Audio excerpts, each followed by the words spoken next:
नमस्कार सभी को। मैं मत्तू केवट। मैं आज आपको इस वीडियो के माध्यम से कक्षा छठी विषय हिंदी माध्यम विषय मराठी का पाठ क्रमांक 7 देखिए, उद्यानात भेटलेला विद्यार्थी। पाठ का नाम है उद्यानात भेटलेला विद्यार्थी, अर्थात बगीचे में मिला हुआ विद्यार्थी। तो इस पाठ का वाचन मैं आपको इस वीडियो के माध्यम से करा रहा हूँ। तो आपको इससे वाचन के बाद पता चल जाएगा कि बगीचे में कौन सा विद्यार्थी मिला था और किस तरह की ये कहानी है। तो लीजिए, मैं इसका वाचन मैं आपको मराठी में करके बता रहा हूँ और इसके अर्थों को भी मैं आपको बताऊंगा। तो आइए, लीजिए आप उद्यानात भेटलेला विद्यार्थी अर्थात बगीचे में मिला हुआ विद्यार्थी, इसका संक्षिप्त वाचन आप सुनिए। मुंबईचे चर्नी रोड उद्यान, बंबई का चर्नी रोड उद्यान, चर्नी रोड उद्यानात सायंकाळच्या वेळी अनेक नागरिक फिरायला यायचे। अर्थात चर्नी रोड का उद्यान जो है, उस शाम के समय अनेक नागरिक यानी बहुत से लोग वहाँ घूमने के लिए आते थे। मुंबई येथील विल्सन हाईस्कूलचे मुख्याध्यापक आणि दिव्या व्यासंगी लेखक कृष्णजी अर्जुन केळुस्कर गुरुजी देखील चर्नी रोड उद्यानात रोज सायंकाळी 5 वाजता यायचे। इसका वाचन एक बार फिर से आप सुनिए, बहुत बड़ा वाक्य है। मुंबई येथील अर्थात बंबई में स्थित विल्सन हाई स्कूल से मुख्याध्यापक, विल्सन हाई स्कूल के मुख्याध्यापक अर्थात उसके हेडमास्टर, आणि विद्या व्यसंगी लेखक, और विद्या व्यसंगी अर्थात विद्या संबंधित इनका कोई काव्य है, उसके लेखक का नाम है कृष्णजी अर्जुन केळुस्कर। गुरुजी देखिए, गुरुजी का नाम है मुख्याध्यापक का कृष्णाजी अर्जुन केळुस्कर नाम है। फिर से देखिए, कृष्णाजी अर्जुन केळुस्कर गुरुजी देखील चर्नी रोड उद्यानात रोज सायंकाळी 5:30 वाजता यायचे। और एक कृष्णाजी अर्जुन केळुस्कर गुरुजी ये चर्नी रोड बगीचे में उद्यान में रोज शाम को 5:30 बजे आते थे। उद्यानाच्या एका बाकावर बसून ते सोबत आणलेल्या पुस्तकाचे वाचन करत असत। अर्थात उद्यान में एक बेंच पर बैठ करके वे अपने साथ लाए हुए पुस्तक का वाचन करते थे। बाकावर बसून वाचन करणाऱ्या कृष्णाजी केळुस्कर गुरुजीच्या लक्षात आले की थोड्या अंतरावर एक विद्यार्थी पुस्तक वाचत आहे। बेंच पर बाकावर बसून वाचन करणाऱ्या यानी बेंच पर बैठ करके बाक पर बैठ करके वाचन करनारे अर्थात वाचन करते हुए कृष्णाजी केळुस्कर गुरुजी को ध्यान में आया कि उनके थोड़े से दूरी अंतर पर एक विद्यार्थी पुस्तक पढ़ रहा है, एक विद्यार्थी पुस्तक वाचत आहे, एक विद्यार्थी जो है पुस्तक पढ़ रहा है। त्यावेळी त्यांनी त्या विद्यार्थ्याकडे फारसे लक्ष दिले नाही। उस समय उन्होंने उस विद्यार्थी की तरफ कुछ ज़्यादा ध्यान नहीं दिया। दुसऱ्या दिवशी तो कालच्या विद्यार्थी तेथे पुस्तक वाचताना त्यांना दिसला।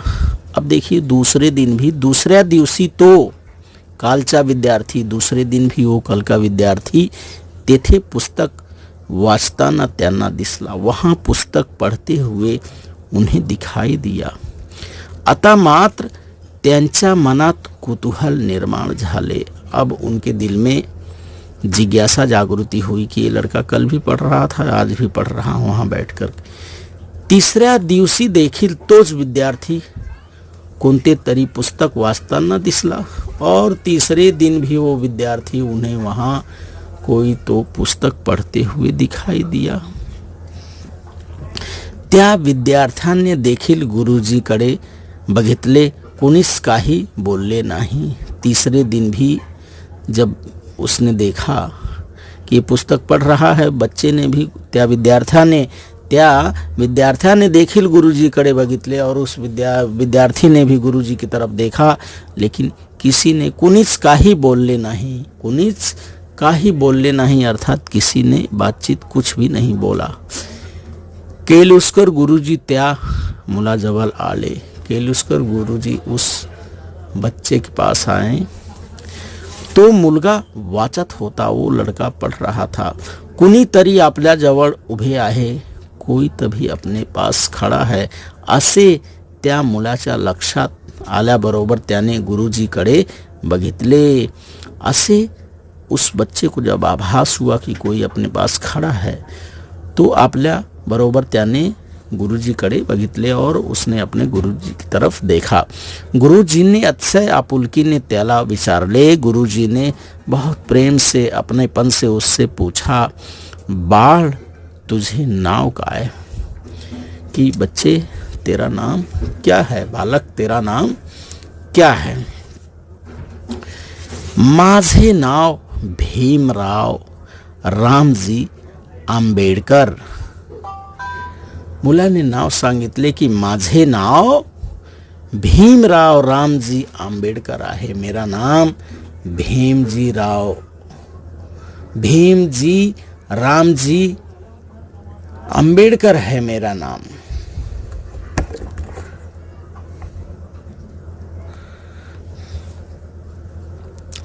माझे नाव भीमराव रामजी आंबेडकर.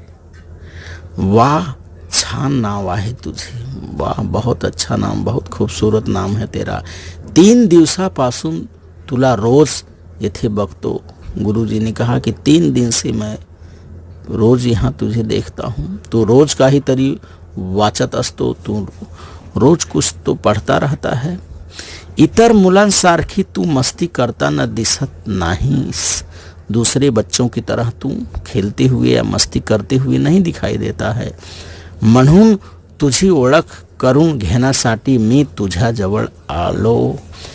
म्हणून अर्थात इसलिए तुझी ओळख यानी तेरी पहचान, तुझसे पहचान करने के लिए म्हणून तुझी ओळख करून घेण्यासाठी मी तुझ्या जवळ आलो. इसलिए तुझसे पहचान बनाने के लिए मैं तेरे पास आया हूँ. आपल्याविषयी इतक्या प्रेमाने स्नेहाने बोलणाऱ्या त्या गृहस्थांबद्दल भीमरावाला आदर वाटले. आपल्या विषयी यानी अपने विषय में इतना अपने बारे में इतना प्रेम से और स्नेह से बोलनारे उस गृहस्थ यानी व्यक्ति के बारे में भीमराव को क्या हो गया, आदर आने लगा. उनका आदर करें वाटला. त्याने गुरुजींना नमस्कार केला. उन्होंने गुरुजी को क्या किया, नमस्कार किया. केलुस्कर गुरुजीने विचारले, बाल तू कुठे शिकतो? उसने गुरुजी को नमस्कार किया. तब केलुस्कर गुरुजी ने विचारले. केलुस्कर गुरुजी ने उससे पूछा कि बाल तू कुठे सीखतो? बच्चे तू कहाँ पढ़ता है, यानी तू कहाँ पढ़ाई करता है? मी एलिपिस्टन हाई स्कूल भायखला येथे शिकतो. तब उसने कहा कि मैं एलिपिस्टन हाई स्कूल भायखला के एलिपिस्टन हाई स्कूल में पढ़ता हूँ. शाळेतील पुस्तकांविषयी अवांतर पुस्तके वाचनाची मला आवड आहे. स्कूल की पुस्तकों के अलावा और भी पुस्तकें पढ़ने का मुझे क्या है, मुझे आवड है, अर्थात मेरी इच्छा है. म्हणून शाळा सुटल्यानंतर इथे काही वेळ पुस्तक वाचतो. इसलिए स्कूल छूटने के बाद मैं यहाँ बैठ करके पुस्तकों का वाचन करता हूँ. वाह छान, चांगली पुस्तके वाचली पाहिजे. वाह बहुत अच्छी पुस्तके पढ़ना चाहिए. नंतर केळुस्कर गुरुजींनी भीमरावाच्या कुटुंबाविषयी चौकशी केली. नंतर केळुस्कर गुरुजींनी भीमरावच्या कुटुंबाविषयी चौकशी केली. इसके बाद केलुस्कर गुरुजी ने भीमराव के परिवार के बारे में परिचय प्राप्त किया. ते विचार करू लागले और वे विचार करने लगे, हा मुलगा इतर मुलांपेक्षा निश्चित वेगळा आहे. यह बालक और बच्चों और बालकों की अपेक्षा निश्चित ही ये अलग है. या मुलाला आपुलकी आणि मार्गदर्शनाची खरी गरज आहे. इस बच्चे को प्रेम और मार्गदर्शन की अति आवश्यकता है. थोडा वेळ थांबून ते म्हणाले. कुछ देर रुक कर वे बोले, मी विचार करत होतो की पद्धतशीरपणे वाचन कसे करायचे हे तुला सांगावे. गुरुजी कहते हैं कि मैं विचार कर रहा था कि निश्चित रूप से वाचन किस तरह से किया जाता है, ये मैं तुझे बताना चाहता हूँ. सांगा ना गुरुजी, आतुरतेने भीमरावने विचारले. बताइए ना गुरुजी, उस भीमराव ने बहुत प्यार से उनसे पूछा. गुरुजींनी भीमरावाला वाचन कसे करावे याविषयी माहिती दिली आणि सांगितली. गुरुजीने भीमराव को वाचन किस तरह से किया जाता है याविषयी माहिती दिली, इसके बारे में बताया और बोले, मी काही लेखकांची पुस्तके तुला वाचायला देईन. मैं कुछ लेखकों की पुस्तकें तुझे पढ़ने के लिए दूंगा. जरूर द्या गुरुजी, जरूर दीजिए गुरुजी. मला ती पुस्तके वाचायला आवडतील. मुझे वो पुस्तके पढ़ने में आनंद आएगा. गुरुजींनी मोठ्या मायेने भीमरावाच्या डोक्यावरून हात फिरवला. गुरुजीने बहुत प्यार से भीमराव के सिर पर अपने हाथों को घुमाया. भीमरावाला खूप बरे वाटले. भीमराव को बहुत ही अच्छा लगा. चर्नी रोड उद्यानामध्ये केलुस्कर गुरुजीची भीमरावाशी रोज भेट होऊ लागली. चर्नी रोड उद्यानामध्ये केलुस्कर गुरुजींची भीमरावांशी रोज भेंट होऊ लागली. चर्नी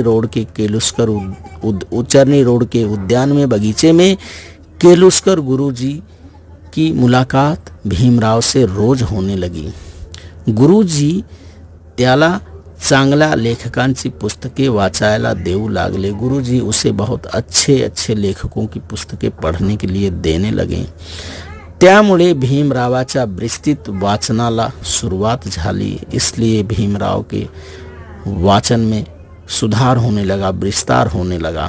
आता केळुस्कर गुरुजी आणि भीमराव यांची अभेद गट्टी जमली होती. अब भीमराव और केळुस्कर गुरुजी की मित्रता गहरी हो गई थी. केळुस्कर गुरुजींनी भीमरावाची तल्लख बुद्धिमत्ता लक्षात घेऊन महाविद्यालयीन आणि पुढे उच्च शिक्षणासाठी अमेरिकेत पाठवण्यासाठी सयाजीराव गायकवाड महाराजांकडे स्वतः शिफारिश केली. अब देखिए, केळुस्कर गुरुजींनी भीमरावांची तल्लख बुद्धिमत्ता लक्षात घेऊन केळुस्कर गुरुजी ने भीमराव के बुद्धि को परखते हुए कि बहुत कुशाग्र बुद्धि का यह विद्यार्थी है, घेऊन महाविद्यालयीन और महाविद्यालय की आगे की पढ़ाई के लिए उच्च शिक्षण के लिए अमेरिकेत पाठवण्यासाठी उच्च शिक्षण के लिए अमेरिका में भेजने के लिए उन्होंने सयाजीराव गायकवाड़ महाराजांकडे स्वतः सिफारिश केली और वे स्वयं सयाजीराव गायकवाड़ महाराज के पास गए कि इस बालक को आप क्या करिए, अमेरिका पढ़ने के लिए भेजिए. त्यामुळे भीमराव यांना महाविद्यालयीन आणि उच्च और वे स्वयं महाराज के पास गए और इसलिए भीमराव जी को महाविद्यालयीन शिक्षण घेण्याची संधी मिळाली. आपल्याला मिळालेल्या संधीचे सोने करून भीमराव जगातील एक विद्वान म्हणून नावलौकिक प्राप्त करणारे उच्च विद्याविभूषित डॉक्टर बाबासाहेब आंबेडकर झाले.